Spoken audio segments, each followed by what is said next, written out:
Clasificación B, para mayores de 14 años. Todas las mañanas, de lunes a viernes, Alfonso Torres y un equipo de profesionales, periodistas, médicos y políticos están con ustedes, con análisis, entrevistas y comentarios de primera mano en Voz para el Cambio. Una ventana de compromiso con la patria, con la democracia, con la justicia, con la verdad, un compromiso con las ideas del padre de la patria. No te lo pierdas, de 7:30 a 9 de la mañana, Voz para el Cambio por Telecanal 28.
Todas las mañanas, de lunes a viernes, Alfonso Torres y un equipo de profesionales, periodistas, médicos y políticos están con ustedes, con análisis, entrevistas y comentarios de primera mano en Voz para el Cambio. Una ventana de compromiso con la patria, con la democracia, con la justicia, con la verdad, un compromiso con las ideas del padre de la patria.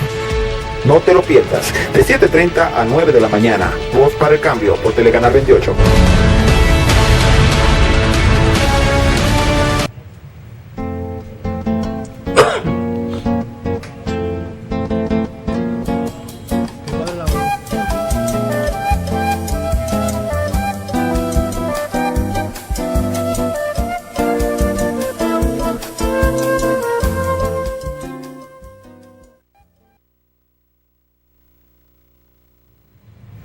Saludos país, muchas bendiciones para todos, para todas.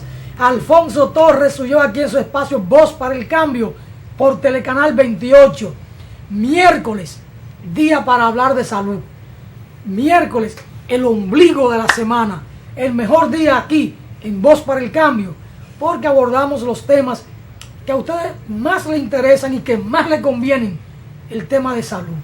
Y sobre todo, salud preventiva, porque eso es lo fundamental. Miren, hoy sale una información del doctor Tirso Roa, quien advierte que del país no tomar medidas urgentes en materia de prevención, en el futuro no habrá forma de detener el incremento de las enfermedades catastróficas evitables, las cuales siguen cada vez en aumento. Esto es importante.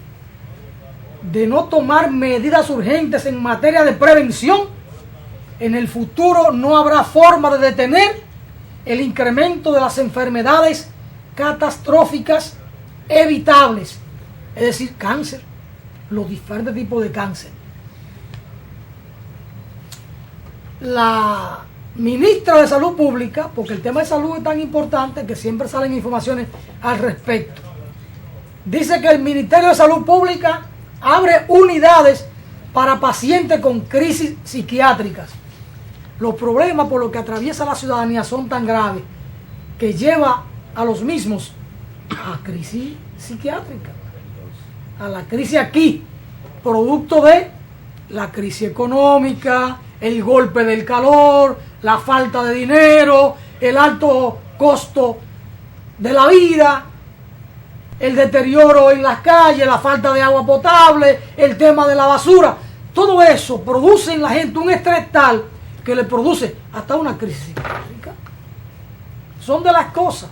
Pero miren, el tema de salud es tan importante y lo ha sido siempre, que nuestro José Ramón López, aquel que para muchos es considerado el padre del pesimismo en la República Dominicana, que de pesimista no tenía nada. Era un hombre con una visión de futuro única.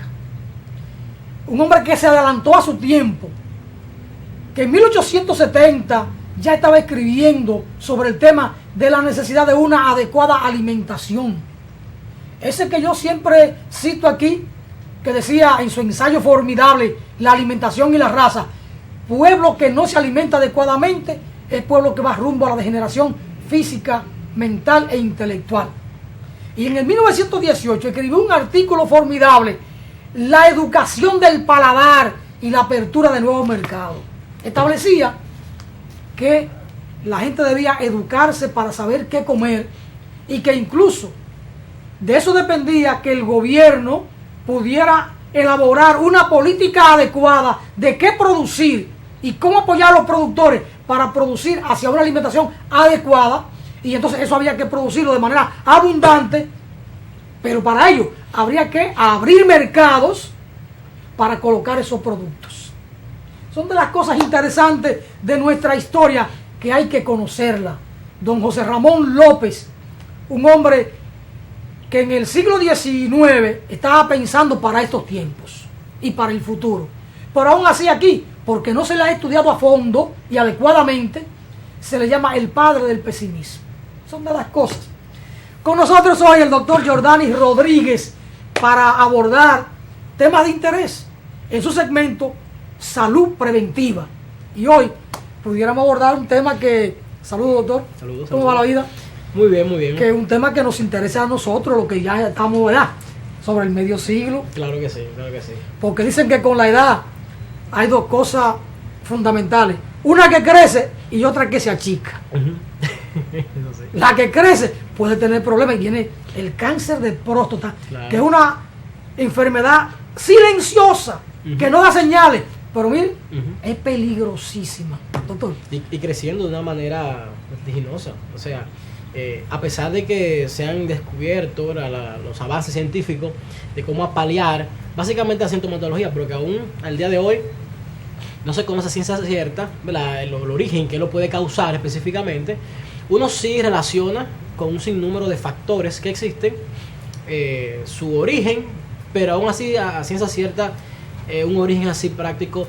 Se habla ya de oncogenes que intervienen, que están en el proceso de malformaciones de células, de nuevas células que se forman cancerígenas, pero todavía siguen los estudios, los avances. Lo importante es la prevención.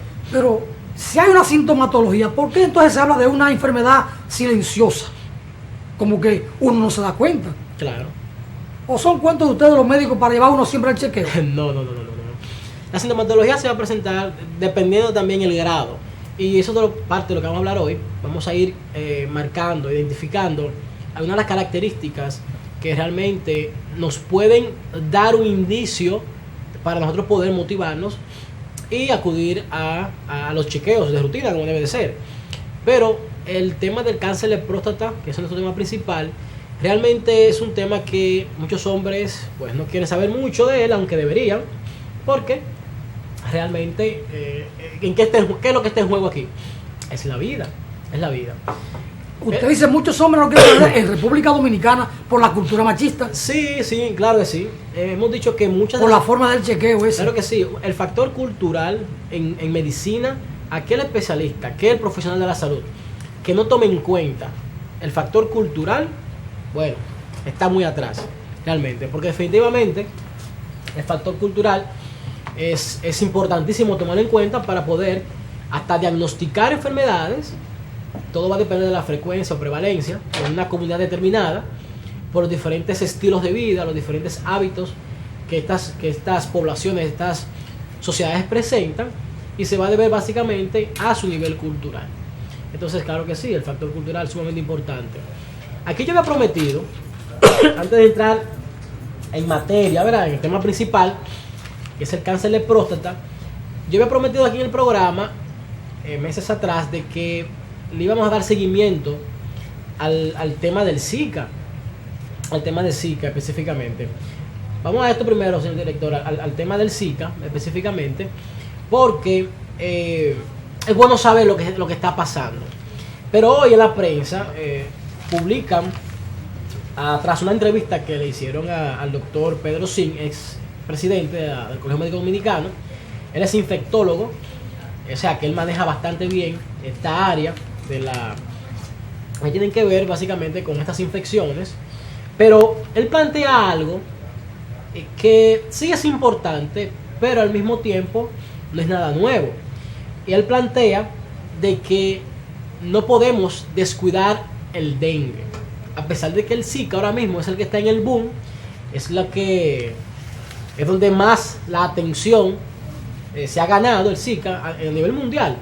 Pero básicamente es más por las repercusiones que se habla o lo que se relaciona, lo que es la microcefalia o el síndrome de Guillain-Barré, que anteriormente en otro programa pudimos compartir sobre Guillain-Barré.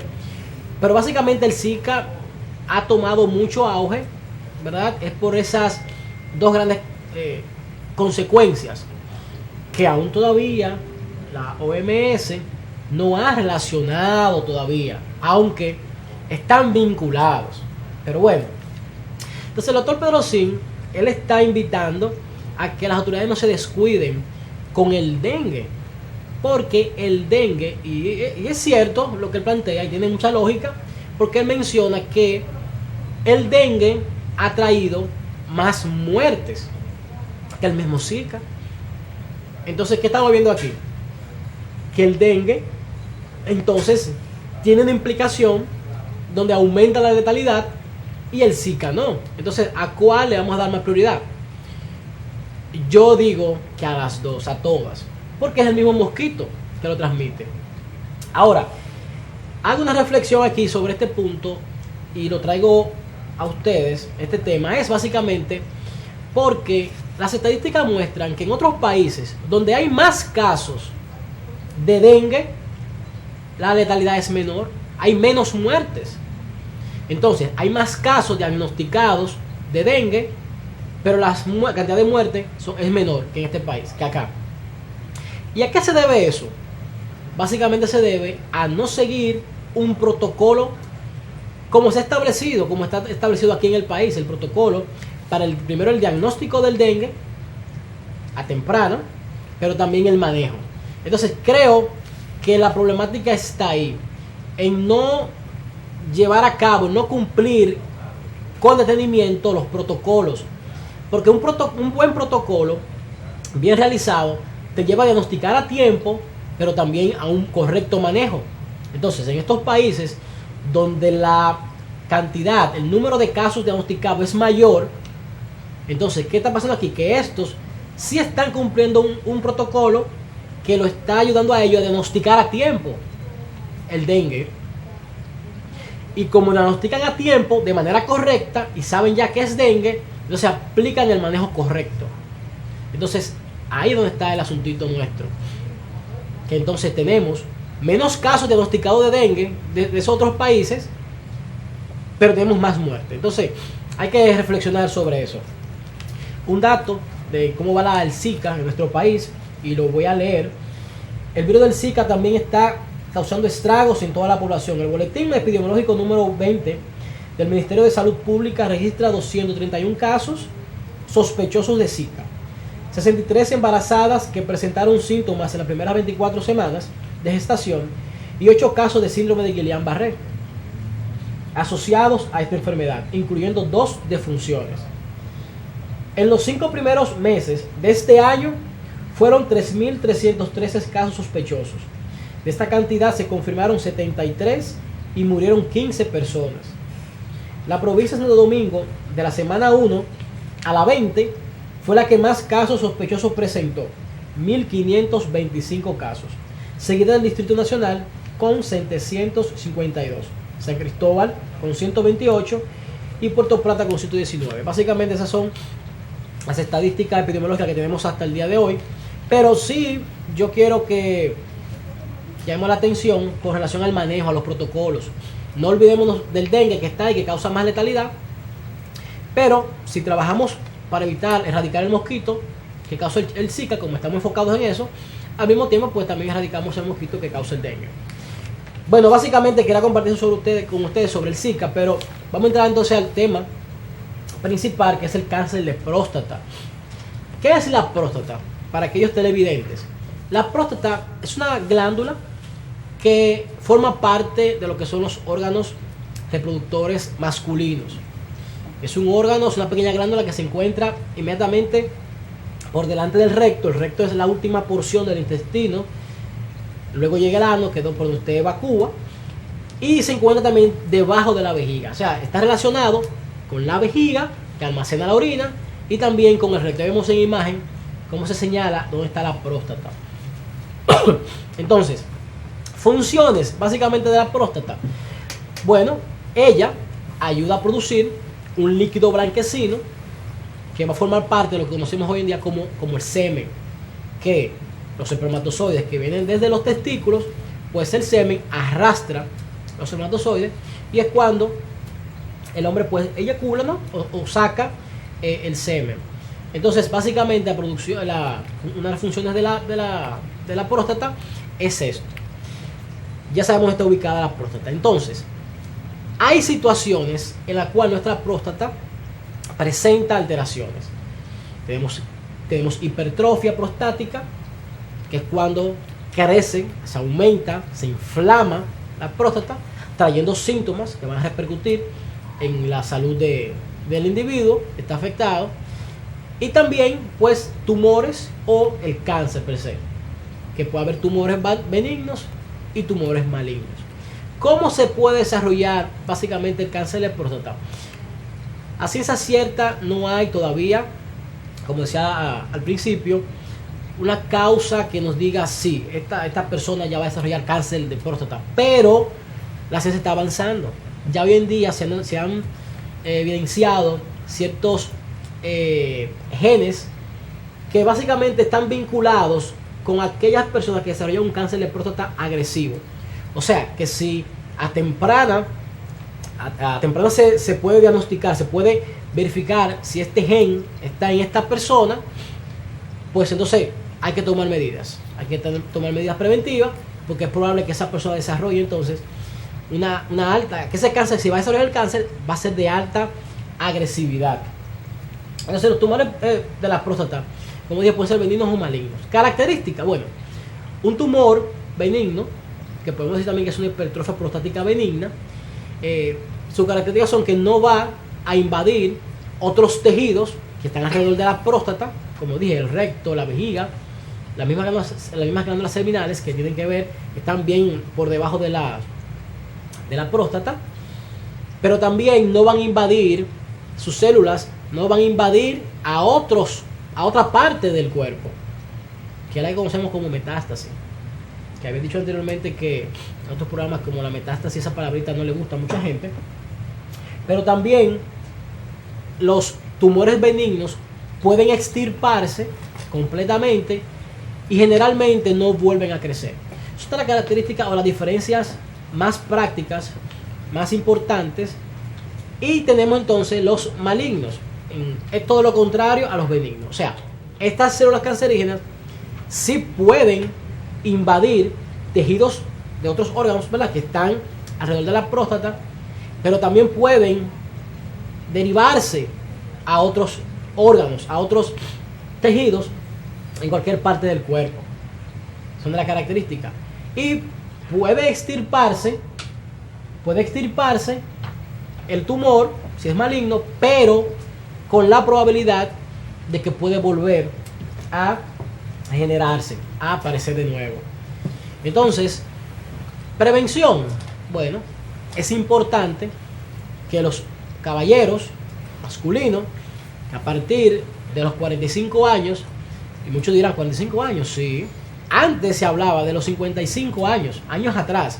A partir de ahí, por hacerse su tacto rectal, sus analíticas, como el PSA también, para así poder estar para la prevención.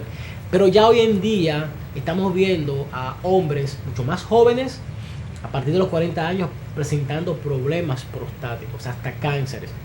Y esto se ve mucho a la misma alimentación, a las diferentes actividades que realizan las personas también. Porque hemos hablado aquí de que los hábitos son sumamente importantes. Y cuando tenemos malos hábitos, podemos llegar entonces a tener una vida sedentaria, podemos desarrollar obesidad, podemos desarrollar diabetes. Hay oncogenes que están muy vinculados con la obesidad y con la diabetes, que también ya hoy en día se vinculan también con el cáncer de próstata. Entonces hay una relación directa entre obesidad, esa vida sedentaria y la misma diabetes. O sea, que estamos viendo de que aquellas personas que son ya obesos, que tienen diabetes y aún no están presentando sintomatología, alguna reacción a nivel de la próstata, con mayor urgencia deben de ir y acudir a hacerse sus chequeos para prevenir. Yo tengo una inquietud, doctor. Vamos a ver. Usted habla de los hábitos, los malos hábitos, o sea, los caballeros. Usted sabe que aquí hay una cultura del hombre macho, varón masculino, en la República Dominicana, ese machismo que está acentuado no solo en los dominicanos, en el hombre caribeño, Cuba, Puerto Rico, República Dominicana. Entonces en la República Dominicana uno encuentra que no hay urólogas. Usted sale a buscar en una clínica las urólogas y no aparecen. Son como pocas. Que la hay, urología, es si pudiera decirse el término, la urología sí, correcto. es como muy propia de los hombres. Entonces, las doctoras no se especializan en urología, porque en una sociedad como la nuestra, para el hombre sería mucho más fácil, más confortable, más cómodo, más confortable, hasta mucho más atractivo ir a una uróloga y no a un urólogo. Entendí, sí, entiendo perfectamente. Me decía Lázaro Guzmán Suero, un amigo agrónomo, tuvo un problema prostático y le tocó por el seguro médico ir al urólogo. Y cuando él se presenta, buscó un nombre en la lista, voy donde el doctor fulano, le apareció aquel negro altísimo. Imagínese usted los dedos que tenía aquel médico. El tipo salió corriendo y dijo, no, yo no voy a chequearme. Entiendo. Entonces, a propósito de la cultura, de los hábitos, de la identidad y todo esto. Sí. Mira, es importante, qué bueno que mencionas esto, es importante también entender, esto más va para los doctores, que a veces hay un poco de insensibilidad en ese sentido, y hay que entender de que el aspecto psicológico aquí es muy importante. Incluso yo he tenido pacientes que me han comentado que han quedado frustrados después de ir a una consulta para un chequeo, un tacto rectal. Y lo primero que el especialista debe de hacer es ambientar, buscar la manera de entrar en confianza. Y también la manera como se examina. Muchos se han quejado, muchos se quejan de la manera como lo examina, se sienten frustrados. Entonces, la parte que menciona de las doctoras que no están en urología, fíjense, realmente las hay. Sí, realmente las hay. En los últimos años ha tomado más auge, hay más doctoras que han ingresado en esta especialidad. O sea que en los próximos años, en próximas generaciones, vamos a tener muchas urólogas. Yo voy para que ellas se gradúen para allá chequeo. No, te necesitas desde ya. ¿Cuándo fue la última vez que usted fue? No, nunca me lo he hecho. Solo el PCA. No. Vamos a dar el ejemplo a la teleaudiencia y ya usted tiene que hacer su cita. El PCA 2 veces, salió muy bien. Sí. Entonces, el tacto rectal como medida preventiva es importante. Periódicamente. Y también el PSA, que es la analítica en sangre, para determinar estos valores. Vamos a entrar al tema de la alimentación, que nos compete. El tiempo se está acabando, pero vamos a aprovechar el tiempo. La alimentación. Van a haber alimentos que van a ser, ya sabemos que son anticancerígenos. Existen alimentos que llamamos alimentos funcionales. Y yo le voy a dar una breve lista de cuáles son aquellos alimentos funcionales y qué son. ¿Cuáles son considerados alimentos funcionales? Aquellos alimentos que tienen una función bioactiva en el organismo. Hay alimentos que simplemente los consumimos porque tienen ciertos nutrientes y tienen su función en particular. Pero tenemos algunos alimentos con algunas sustancias anticancerígenas, como los antioxidantes, que tienen esa función bioactiva, esa función vital, que es sumamente importante y nos va a ayudar a prevenir el cáncer. Entonces, hoy en día existen evidencias, ¿verdad?, de que esto existe. Entonces, le voy a mencionar básicamente algunas de los alimentos funcionales y de la capacidad antioxidante que tienen. Entonces, van a evitar el crecimiento y la proliferación de células tumorales, como los indoles, que van a estar presentes en las coles, la vitamina A, que va a estar presente en la zanahoria, melocotón, los flavonoides, de los cítricos, la piña o la pera, como también las naranjas, ¿verdad? Los limones, el licopeno, que es muy famoso este antioxidante, se va a encontrar en todas las frutas y vegetales que es de color rojo, como los tomates, la sandía, las fresas. También las antocianinas y fenoles vamos a encontrar en las uvas, en las ciruelas, en las berenjenas de color morado, los vinos también son antioxidantes. La luteolina, la lechuga, el melón y las espinacas. Otros alimentos, el té verde, sumamente importante como anticancerígeno y antioxidante. El aceite de oliva extra virgen, siempre hablo de esto, es maravilloso porque reduce un 30% la agresividad de los cánceres, sepan esto. El trigo, por sus fibras, como el centeno, van a ayudar al tránsito intestinal. ¿Qué pasa? Podemos tener, por ejemplo, cáncer de estómago y estas células cancerígenas van a estar en el intestino y pueden entonces ser absorbidas nuevamente. Entonces las fibras van a ayudar a eliminar estas células cancerígenas. El brócoli, que a mí me encanta el brócoli, contiene sulforafina, que es un agente químico protector. Entonces son anticancerígenos. Entonces básicamente es una serie de alimentos que son alimentos funcionales que usted debe tomarlo en cuenta. En la página web que la vamos a publicar, o bueno, en el correo electrónico también, Salud Preventiva y Participativa, ese es el blog que tenemos.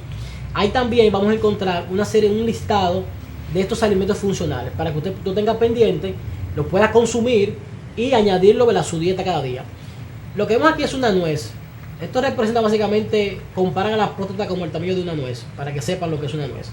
Entonces básicamente la granada, la cúrcuma, la soya, aloe vera, estos son también parte de alimentos y sustancias que van a ayudar a prevenir el cáncer. Son antioxidantes, son anticancerígenos. Así que hombres, básicamente mi sugerencia, mi mensaje para ustedes final aquí, es que ustedes acudan, si usted pasó ya los 50 años de edad, pero si tienes también familiares con antecedentes de cáncer de próstata, ya a partir de los 40, usted debería empezar a hacerse sus chequeos.